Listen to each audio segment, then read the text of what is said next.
నమస్కారం ఘంటారావానికి స్వాగతం. ముందుగా ప్రధాన అంశాలు. 3 పంపులు ఆన్ చేసి హంద్రీ నీవాకు జలాలు విడుదల. సీమలోని 6 లక్షల ఎకరాలకు నీరందుతుందన్న సీఎం.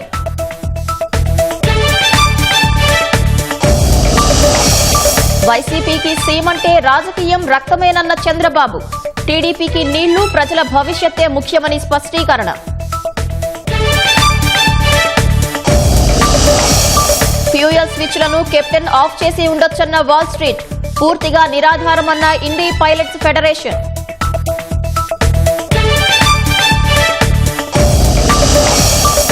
స్వచ్ఛ నగరాల జాబితాలో 8వ సారి ఇందౌర్ తొలి స్థానం. 2-3 స్థానాల్లో నిలిచిన సూరత్, ముంబై.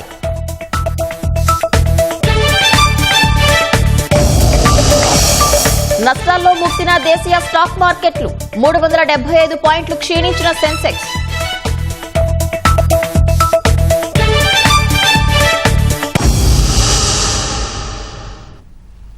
రాయలసీమలోని జలాశయాలన్నీ కళకళలాడటం చూస్తుంటే రాయలసీమను రతనాల సీమ చేస్తామనే ధైర్యం వచ్చిందని సీఎం చంద్రబాబు అన్నారు.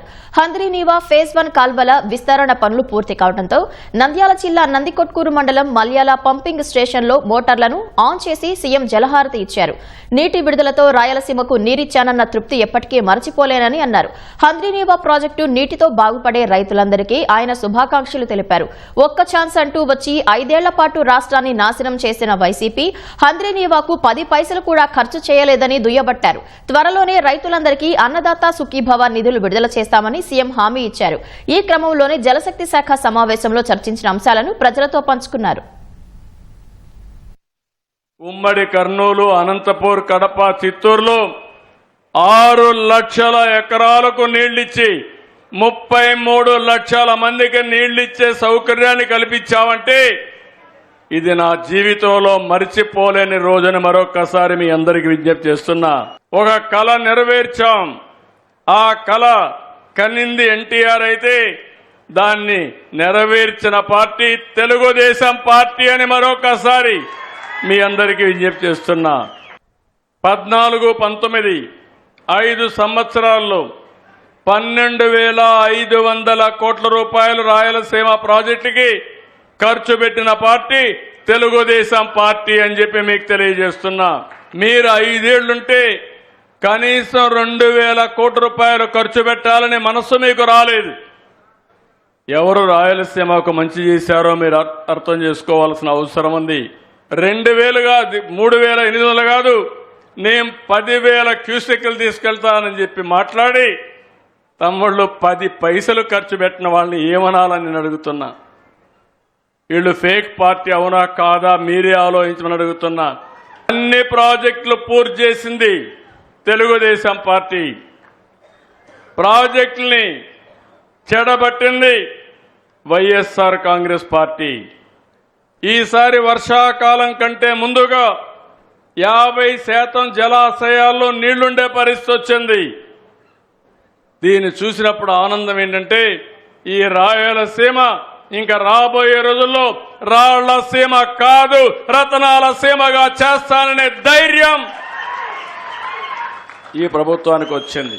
శ్రీశైలం మల్లన్న దగ్గర మల్లికార్జున స్వామి దగ్గర నుంచి ప్రారంభమైన నీళ్లు సాక్షాత్తు 7 కొండలవాడు వెంకటేశ్వర స్వామి సమక్షానికి వెళ్లే పరిస్థితి వస్తుంది.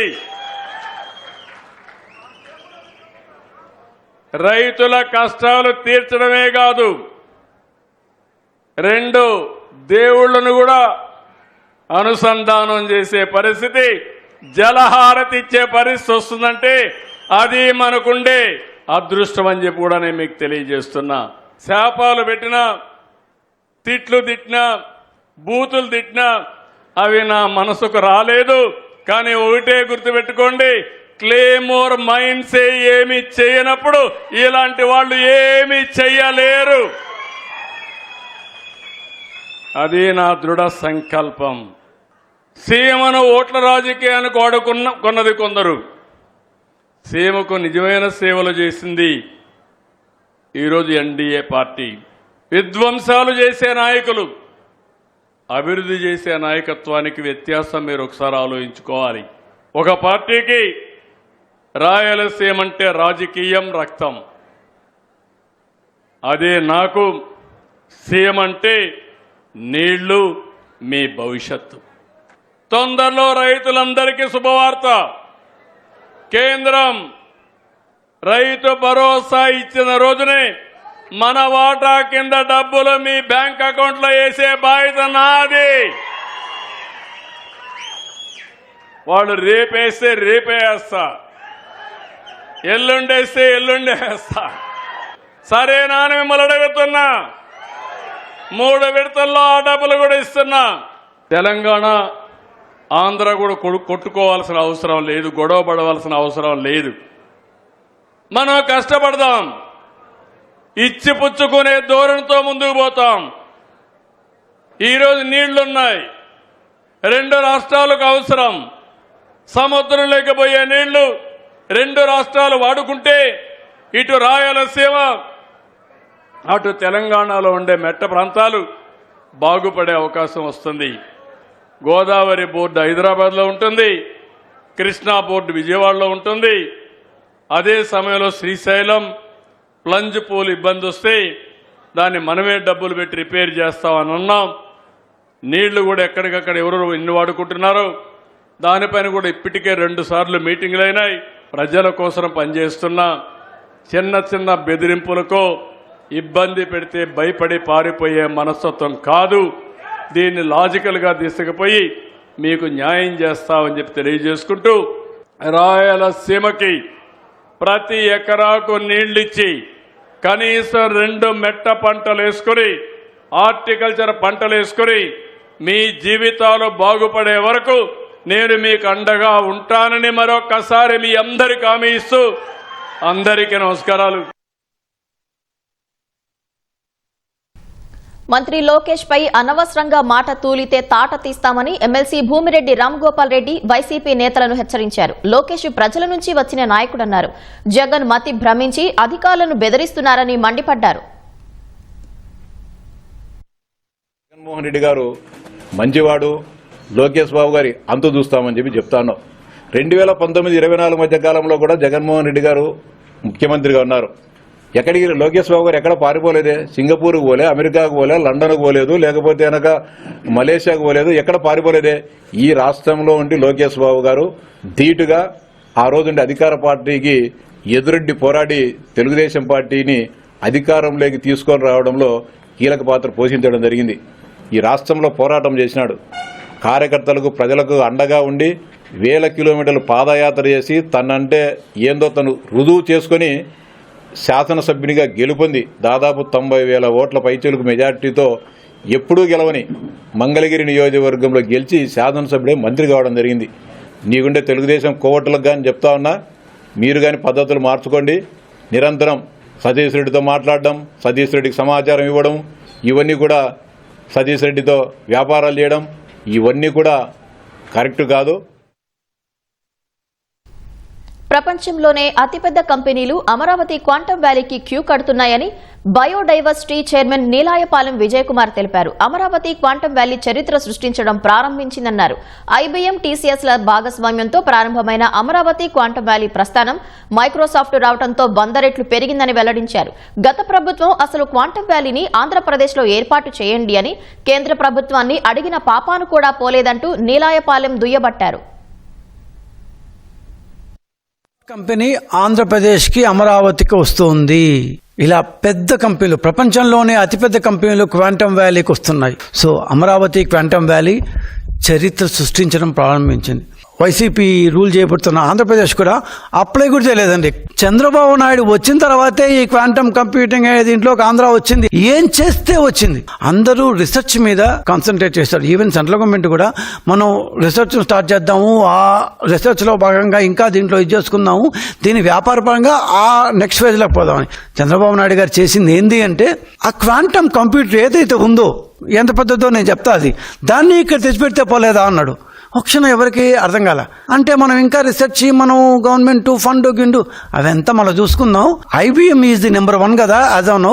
ఆ నెంబర్ 1 కంపెనీని అమరావతిలో ఎందుకు పెట్టకూడదు, దానికి ఒక భారతదేశ టెక్నాలజీ భాగస్వామిని మనం అడుగుతాము అన్నారు. Tata institute of fundamental research వాళ్ళతో మాట్లాడి, టాటా చైర్మన్ చంద్రశేఖర్ గారితో మాట్లాడి, TCSని ఒప్పించి, అటుపక్క IBMని ఒప్పించి, వాళ్ళిద్దరి మధ్య ఒక పార్ట్నర్షిప్ కుదిర్చి, మేము మీకు అండగా ఉంటాం, మీకు ఏం కావాలన్నా ఇస్తాం, మీకు కావాల్సిన ల్యాండ్, ఈ బిల్డింగ్ అన్నీ మేము ఏర్పాటు చేస్తాం, అమరావతిలో పెట్టండి అంటే మన విజన్ వాళ్ళకి నచ్చి, ఓకే ఫస్ట్ క్వాంటమ్ కంప్యూటింగ్ సెంటర్ని AQV అమరావతి క్వాంటమ్ వ్యాలీ, ఈ పదం ఇంకొక 20, 30, 40 సంవత్సరాల పాటు మారుమోగుతుంటుంది. AQV అమరావతి క్వాంటమ్ వ్యాలీ దానికి నామకరణం చేసి TCS అండ్ IBMతో మనం అమరావతిలో పెట్టాం. అక్రమ మైనింగ్ కేసులో వైసీపీ నేత వల్లభనేని వంశీకి సుప్రీంకోర్టులో చుక్కెదురైంది. ముందస్తు బెయిల్ ఇస్తూ హైకోర్టు ఇచ్చిన ఉత్తర్వులను సర్వోన్నత న్యాయస్థానం పక్కన పెట్టింది. ఏపీ ప్రభుత్వం దాఖలు చేసిన పిటిషన్ను అనుమతించింది. రాష్ట్ర ప్రభుత్వ వాదనలు వినకుండా బెయిల్ ఇవ్వటాన్ని సుప్రీంకోర్టు ధర్మాసనం తప్పుబట్టింది. ఈ పిటిషన్పై తాజాగా విచారణ చేపట్టాలని ఆదేశించింది. కేసు మెరిట్స్ లోకి, పీటీ వారెంట్స్ లోకి వెళ్లట్లేదని స్పష్టం చేసిన సుప్రీంకోర్టు ఇరువురి వాదనలు విని మెరిట్స్ ఆధారంగా నిర్ణయం తీసుకోవాలని ఆదేశించింది. వారం రోజుల్లో కౌంటర్ దాఖలు చేస్తామని ఏపీ ప్రభుత్వ తరపు న్యాయవాది తెలిపారు. ప్రభుత్వం కౌంటర్ దాఖలు చేసిన 4 వారాల్లో విచారణ ముగించి తీర్పు ఇవ్వాలని ధర్మాసనం పేర్కొంది. వైసీపీ అధినేత జగన్ డీఐజీ స్థాయి అధికారులను మాఫియా డాన్లతో పోల్చడం అత్యంత దారుణమని రాష్ట్ర పోలీస్ అధికారుల సంఘం అధ్యక్షుడు శ్రీనివాసరావు అన్నారు. ఇలాంటి వ్యాఖ్యలు ప్రజాస్వామ్యానికి గొడ్డలి పెట్టులాంటివని అన్నారు. వైసీపీ ప్రభుత్వంలోనూ ఇదే పోలీసులు పనిచేసిన సంగతి జగన్ మర్చిపోయారని ఆయన ప్రశ్నించారు. చట్టబద్దంగా, న్యాయబద్దంగా విధులు నిర్వహిస్తామన్న శ్రీనివాసరావు అభ్యంతరాలుంటే న్యాయస్థానాలను ఆశ్రయించాలి, కానీ ఇష్టారీతిన ఆరోపణలు చేయడం సమంజసం కాదన్నారు. సిద్ధార్థ కౌశల్ వీఆర్ఎస్ పైన జగన్ చేసిన వ్యాఖ్యలు అవాస్తవమని స్పష్టం చేశారు. స్థాయి అధికారిని ఒక మాఫియా డాన్ అని చెప్పి మాట్లాడటం ఎంతవరకు సబబని మేము ఈరోజు ప్రశ్నిస్తా ఉన్నాం. సిద్ధార్థ కౌశల్ గారు ఆయన వ్యక్తిగత కారణాలతోటి ఆయన పదవి విరమణ చేస్తే దాన్ని కూడా తీసుకొచ్చి రాజకీయం చేస్తున్నారంటే నిజంగా ఎంత దౌర్భాగ్యమో అసలు అర్థమే కావడం లేదు. మాకు పోస్టింగ్ మంచి పోస్టింగ్ ఇచ్చారు. మా డీజీపీ గారి ఆఫీస్లోనే ఆయనకు ఒక పెద్ద ఛాంబర్, అంటే ఒక ఎడిషనల్ డీజీకి ఛాంబర్, అలాంటి ఛాంబర్ ఇచ్చారు ఆయనకి. ఒక ఎడిషనల్ డీజీ గారికి అయితే ఏ ఛాంబర్ ఇస్తారో మీరు కావాలని నేను చూపిస్తాను. అదే ఛాంబర్ ఇచ్చి చాలా గౌరవించారు. మీరు ఇప్పుడు మీ కార్యకర్తలను ఉద్దేశించి లేకపోతే వేరే కార్యక్రమాలకు వెళ్ళినప్పుడు మాత్రమే పోలీసుల మీద భౌతిక దాడులు జరుగుతున్నాయి. ఎందుకు జరుగుతున్నాయి? అట్లాగే పోలీసులు తప్పుడు కేసులు పెడుతున్నారని నిందారోపణలు చేస్తున్నారు.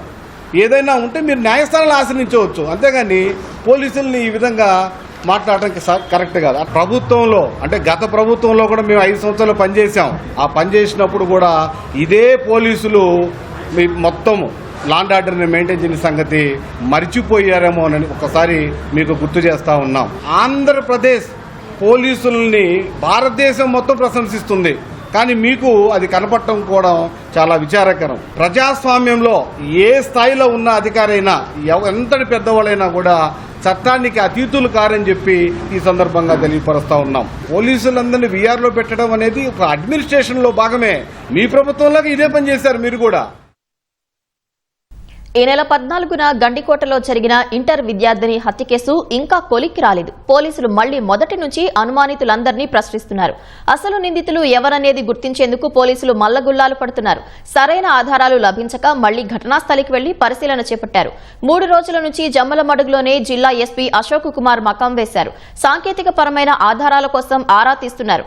మరోసారి గండికోటలో క్షుణ్ణంగా సీసీటీవీ దృశ్యాల పరిశీలన చేపట్టారు. సీసీటీవీ దృశ్యాల అధ్యయనంలో సాంకేతిక బృందం నిమగ్నం 3 కోణాల్లో పోలీసులు దర్యాప్తు సాగిస్తున్నారు.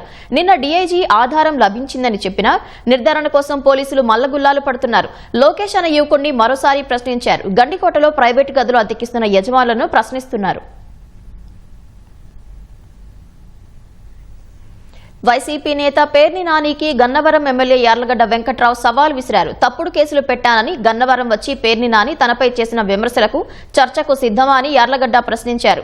వల్లభనేని వంశీపై తాను తప్పుడు కేసులు పెట్టలేదని వెల్లడించారు. వైసీపీలో ఉన్నప్పుడు తాను వ్యక్తిగత దూషణలకు దిగలేదన్న యార్లగడ్డ అలా చేసేవారిది తప్పు అని చెప్పి ఖండించానన్నారు. సూటిగా అడుగుతున్నా, 2000 దొంగ కేసులు నేను పెట్టలా, నేను ఇప్పుడు బహిరంగ చర్చకి సిద్ధం, మీరు వస్తారా? గన్నవరంలో 10 ఏళ్ల పాటు ఎన్ని కేసులు నమోదైనాయి? గత సంవత్సర కాలంగా ఏ స్టేషన్ ఎన్ని కేసులు నమోదైనాయి? ఎన్నికల ప్రచార కార్యక్రమంలో వైసీపీ కార్యకర్తల మీద కూడా తప్పుడు కేసులు పెట్టనని చెప్పా. ఏ ఒక్క స్టేషన్ లోనూ ఒక్క వైసీపీ కార్యకర్త మీద కూడా నేను తప్పుడు కేసు పెట్టలా. గన్నవరంలో వేల సంఖ్యలో నమోదయ్యే కేసులు వందల సంఖ్యలో కూడా వాళ్ళు నమోదు అవట్లా. మీడియా సోదరులు చెక్ చేసుకోవచ్చు, ఆయన కూడా చెక్ చేసుకోవచ్చు. ఎక్కడ రమ్మంటే అక్కడికి వస్తా. నేను బందర్ రమ్మన్నా వస్తా, విజయవాడలో మాట్లాడమన్నా వస్తా. ఇద్దరు మాట్లాడుకుంటే సరిపోతుంది. దీన్ని ఊరినే ఛాలెంజ్లు చేసుకుంటాం, పారిపోయాడు అంటూ ఇవన్నీ కరెక్ట్ కాదు. బేసికల్లీ నేను చెప్పింది తప్పుడు కేసులు నేను పెట్టలేదని చెప్తున్నా, కట్టుబడి ఉన్నా. నేను ఎవరిని అగౌరవంగా మాట్లాడలా. ఈయన వైసీపీలో ఉన్నప్పుడు ఈయన గుర్తులేదా అని నేను అడుగుతున్నా. తెలుగుదేశం పార్టీ ఆఫీస్ మీద దాడి చేసిన కేసు జరిగినప్పుడు చట్టం ముందు వీడియో సర్కమ్స్టాన్షియల్ ఎవిడెన్స్ వీడియో ఈ రికార్డింగ్లు కూడా ఉన్నప్పుడు ప్రభుత్వం దాని పనే చేస్తుంది. కానీ నేను చేసింది ఏంటని అడుగుతున్నా. నేను ఇంకోటి కూడా అడుగుతున్నా, ఆ రోజు నేను ఏ పార్టీలో ఉన్నానని అడుగుతున్నా. నేను ఎక్కడున్నాను అప్పుడు మాట్లాడేటప్పుడు మీరు తెలుసుకుని మాట్లాడితే మంచిది నాని గారు. నేను మీ గురించి ఎప్పుడు వ్యక్తిగత వ్యాఖ్యలు నేను చేయాలా. కానీ మీరు గన్నవరం వచ్చి మీరు అంత గతంలో కూడా పద్దాక అభ్యర్థి అన్నప్పుడు కూడా నేను మీ గురించి ఎత్తలా. కానీ మొన్న గన్నవరం వచ్చి మీరు ఇట్లా మాట్లాడినాక మచిలీపట్నం వచ్చే మాట్లాడదామని నేను ఆగే ఆ రోజు నుంచి. నేను తప్పుడు కేసులు పెట్టలేదు. తెలుగుదేశం పార్టీ ఆఫీస్ దాడి కేసు ముమ్మాటికి నిజం. నాకు నేనుగా వెళ్ళి ఏ కేసు పెట్టాలో నిరూపించాలని పేర్నాని గారికి ఛాలెంజ్ చేస్తున్నాను. ఢిల్లీలో రాష్ట్రపతి చేతుల మీదుగా మంత్రి నారాయణ స్వచ్ఛ సర్వేక్షణ్ అవార్డులు అందుకున్నారు. స్వచ్ఛ సర్వేక్షణ్లో 5 అవార్డులకు రాష్ట్రం నుంచి 5 నగరాలు ఎంపికయ్యాయి. జీవీఎంసీ, విజయవాడ, రాజమహేంద్రవరం, తిరుపతి, గుంటూరు మున్సిపల్ కార్పొరేషన్లకు అవార్డులు వచ్చాయి. ఆ కార్పొరేషన్ల కమిషనర్లతో కలిసి మంత్రి నారాయణ రాష్ట్రపతి ద్రౌపది ముర్ము చేతుల మీదుగా అవార్డులు అందుకున్నారు.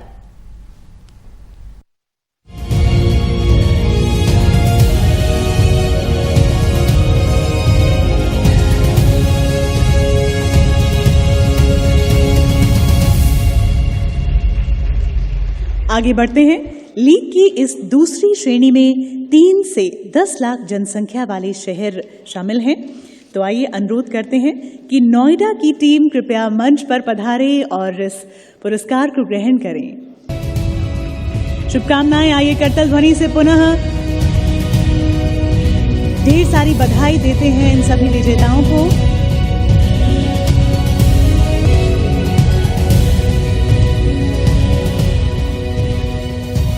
लीग की तीसरी थर्ड कैटेगरी में 50,000 से लेकर 3 लाख तक जनसंख्या वाले ढेर सारी शुभकामनाएं। सभी विजेताओं के लिए जोरदार तालियां होनी चाहिए सभा की ओर से। ఆంధ్ర ఒడిశా సరిహద్దులోని మార్చ్ఖండ్ విద్యుత్ కేంద్రానికి కీలకమైన జలాశయాల నిర్వహణపై నిర్లక్ష్యపు నీడలు కమ్ముకున్నాయి. కొన్నాళ్లుగా నీరందించే డుడుమా జలాశయం గేట్లు సరిగా పనిచేయటం లేదు. గతంలో 10 రోజుల పాటు ప్లాంట్లో విద్యుత్ ఉత్పత్తి నిలిపివేశారు. అధికారులు స్పందించి జలాశయాల గేట్ల మరమ్మతులు చేయాలని ప్రజలు కోరుతున్నారు.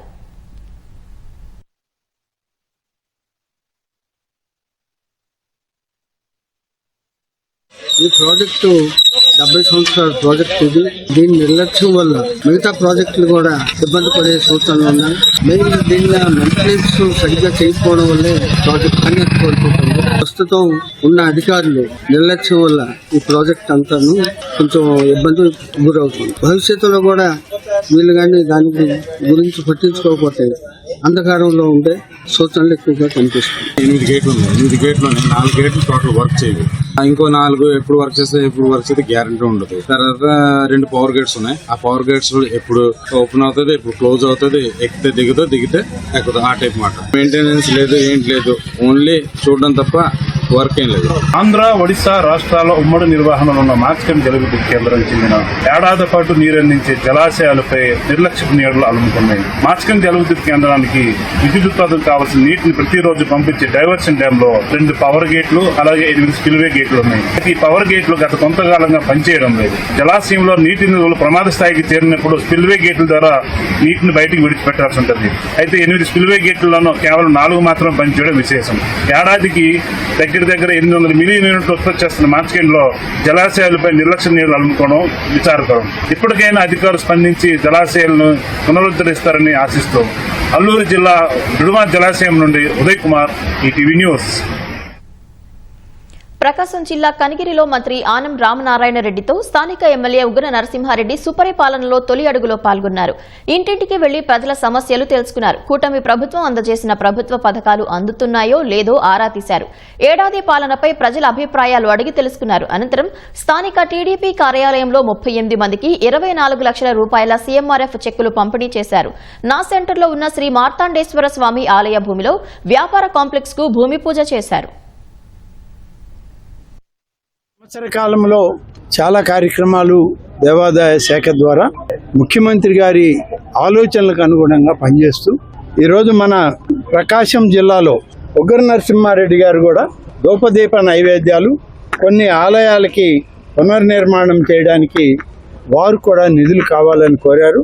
అవన్నీ కూడా ఈరోజు పూర్తి చేయడానికి అవసరమైన నిధులు ఎమ్మెల్యే గారు ఏదైతే అడిగారో వాటన్నిటినీ కూడా మంజూరు చేస్తున్నాం. దేశంలోనే అత్యంత పరిశుభ్ర నగరాల జాబితాలో మధ్యప్రదేశ్లోని ఇందోర్ నగరం వరుసగా 8వసారి తొలి స్థానం దక్కించుకుంది.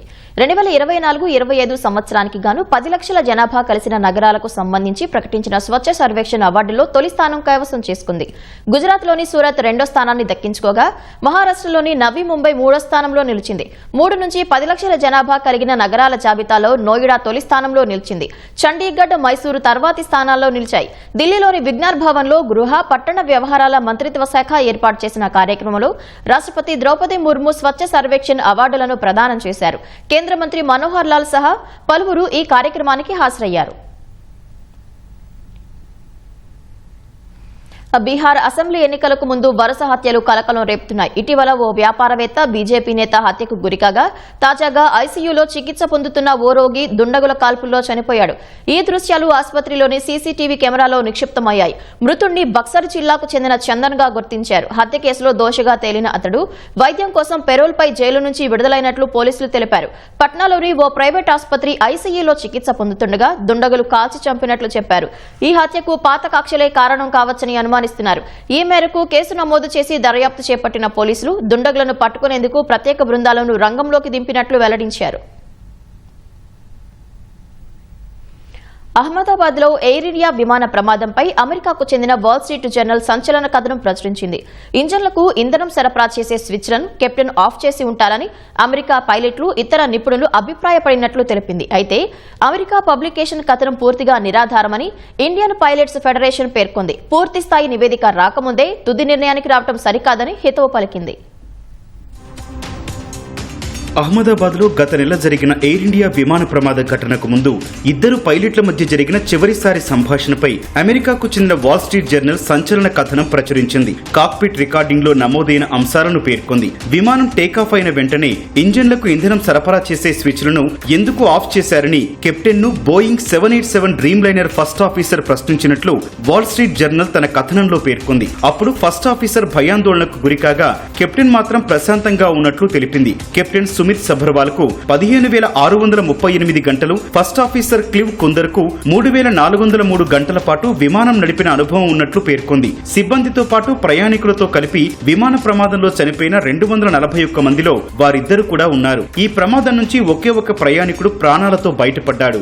విమానం టేకాఫ్ అయిన వెంటనే సెకను వ్యవధిలో ఒకదాని తర్వాత ఒకటి 2 ఇంజన్లకు సంబంధించిన ఫ్యూయల్ స్విచ్లు ఆఫ్ అయినట్లు air craft accident investigation board AAIB ప్రాథమిక నివేదికలో పేర్కొంది. ఒక పైలట్ మరొక పైలట్ తో ఇంధన స్విచ్లు ఎందుకు ఆఫ్ చేశావని అడగ్గా నేను ఆఫ్ చేయలేదు అనే జవాబు ఆ పైలట్ ఇచ్చినట్లు తెలిపింది. అయితే ఎవరు ఎవరిని ప్రశ్నించారనే విషయం ఏఏఐబి నివేదిక స్పష్టం చేయలేదు. టేకాఫ్ అయిన 32 సెకండ్లకే విమానం క్రాష్ అయినట్లు నివేదిక తెలిపింది. ప్రాథమిక నివేదిక ప్రకారం ఇంధనం సరఫరా చేసే స్విచ్లను కెప్టెన్ ఆఫ్ చేసినట్లు తెలుస్తోందని అమెరికాకు చెందిన పైలట్లు, భద్రతా నిపుణులు అభిప్రాయపడినట్లు వాల్ స్ట్రీట్ జర్నల్ పేర్కొంది. అయితే స్విచ్లు ఆఫ్ కావడం ప్రమాదవశాత్తు జరిగిందా లేక ఉద్దేశపూర్వకంగా ఎవరైనా చేశారా అనే విషయాన్ని నివేదిక వెల్లడించలేదని వాల్ స్ట్రీట్ జర్నల్ తెలిపింది.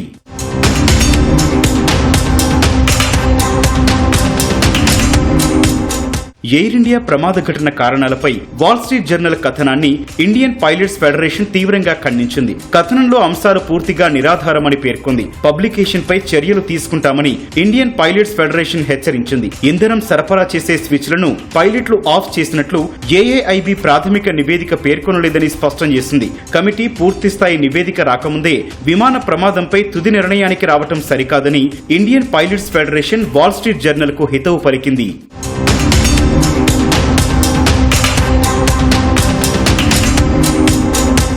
మరోవైపు బోయింగ్ 787 విమానాల్లో ఫ్యూయల్ కంట్రోల్ స్విచ్ల లాకింగ్ మెకానిజంపై ఎయిర్ ఇండియా ముందస్తు తనిఖీలు పూర్తి చేసింది. తనిఖీల సందర్భంగా ఎలాంటి సమస్యలు తమ దృష్టికి రాలేదని వెల్లడించింది. డీజీసీఏ ఆదేశాల మేరకు బోయింగ్ 787 విమానాల్లో ఎయిర్ ఇండియా తనిఖీలు జరిపింది. నిర్వహణ చర్యల్లో భాగంగా విమాన తయారీ సంస్థ సూచన మేరకు బోయింగ్ 787 విమానాల్లో ఇంధన నియంత్రణ స్విచ్ల్లో అంతర్భాగంగా ఉండే థ్రాటిల్ కంట్రోల్ మాడ్యూల్ ను రీప్లేస్ చేసినట్లు ఎయిర్ ఇండియా ధృవీకరించింది. భారత్ అమెరికా మధ్య వాణిజ్య ఒప్పందానికి ముందు మదుపరులు వేచి చూసే ధోరణి కనబరచడంతో దేశీయ స్టాక్ మార్కెట్లు ఇవాళ నష్టాల్లో ముగిశాయి. క్రితం 2 సెషన్లలో 381 పాయింట్లు పెరిగిన బొంబాయి స్టాక్ ఎక్స్చేంజి సూచీ సెన్సెక్స్ ఇవాళ 375 పాయింట్లు క్షీణించింది. ఈ ఉదయం 82,753 పాయింట్ల వద్ద ప్రారంభమైన సూచీ మొదటి నుంచి అమ్మకాల ఒత్తిడితో హెచ్చుతగ్గుల మధ్య సాగింది. ఒక దశలో స్వల్పంగా పెరిగి 82,757 పాయింట్ల గరిష్ట స్థాయిని నమోదు చేసింది. తర్వాత క్రమంగా అమ్మకాలు పెరగడంతో 82,219 పాయింట్ల కనిష్ట స్థాయికి క్షీణించింది. చివర్లో కాస్త కోలుకొని 82,259 పాయింట్ల వద్ద ముగిసింది. జాతీయ స్టాక్ ఎక్స్చేంజి సూచీ నిఫ్టీ 100 పాయింట్లు తగ్గి 25,111 పాయింట్ల వద్ద స్థిరపడింది.